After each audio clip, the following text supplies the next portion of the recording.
Hey, Daryl here, and this is my daily devotional.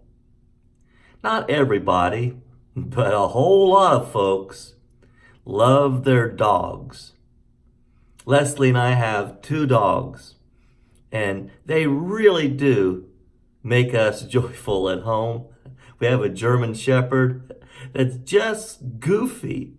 She'll do some of the craziest things that just make us chuckle. And we have a little Chihuahua who can be a little testy. She's getting some age on her. But the thing I want to say is, when I open that door into the laundry room that comes from the garage, man, they are there to greet me.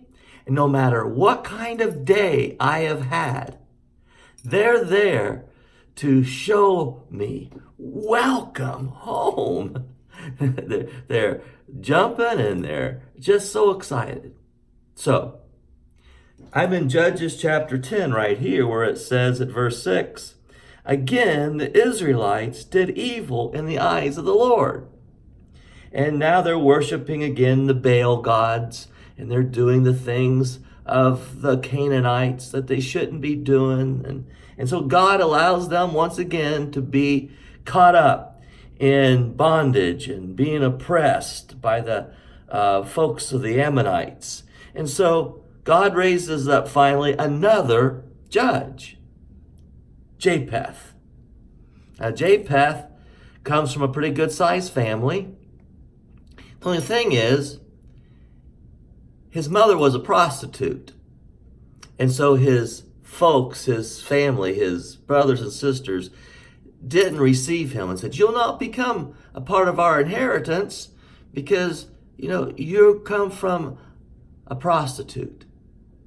So this is the one, believe it or not, this is the one God has chosen to be the judge, to now lead Israel in victory over these Ammonites. And so I'm reading from verse 29 in chapter 11.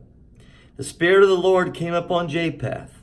He crossed Gilead and Manasseh, passed through Mizpah of the Gilead. From there he advanced against the Ammonites. The Japheth made a vow to the Lord. Here we go, this is his vow.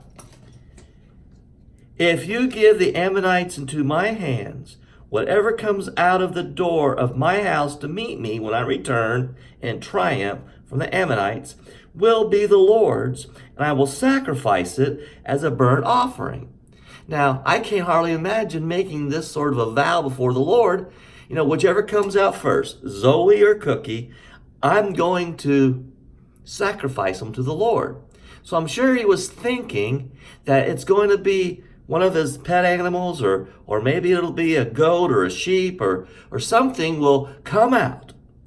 And that which comes out first, he would sacrifice because the Lord gave him victory over the Ammonites. So Japheth went over to fight the Ammonites. The Lord gave them into his hands. He devastated 20 towns and had great victory. All right. This is the hard part to grasp. You ready? Verse 34. When Japheth returned to his home in Mizpah, who should come out to meet him but his daughter, dancing to the sound of tambourines? She was an only child. Except for her, he had no son or daughter. When he saw her, he tore his clothes and cried, "Oh, my daughter, you have made me miserable and wretched because I have made a vow to the Lord that I cannot break." "My father," she replied, "you have given your word to the Lord. Do to me just as you promised, now that the Lord avenged you of your enemies, the Ammonites. But grant me this one request," she said. "Give me 2 months to roam the hills and weep with my friends, because I will never marry." "You may go," he said. And he let her go to for 2 months. She and the girls went into the hills, and they wept because she would never marry. Here we go. After the 2 months, she returned to her father, and he did to her as he had vowed, and she was a virgin. This wasn't an Abraham-Isaac moment where God put a ram in the thicket and Isaac was saved.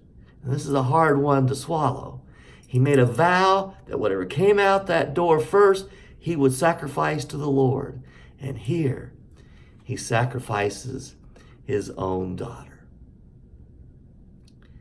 I don't understand that part, but whatever, God and Japheth made a vow. God bless you. Good day.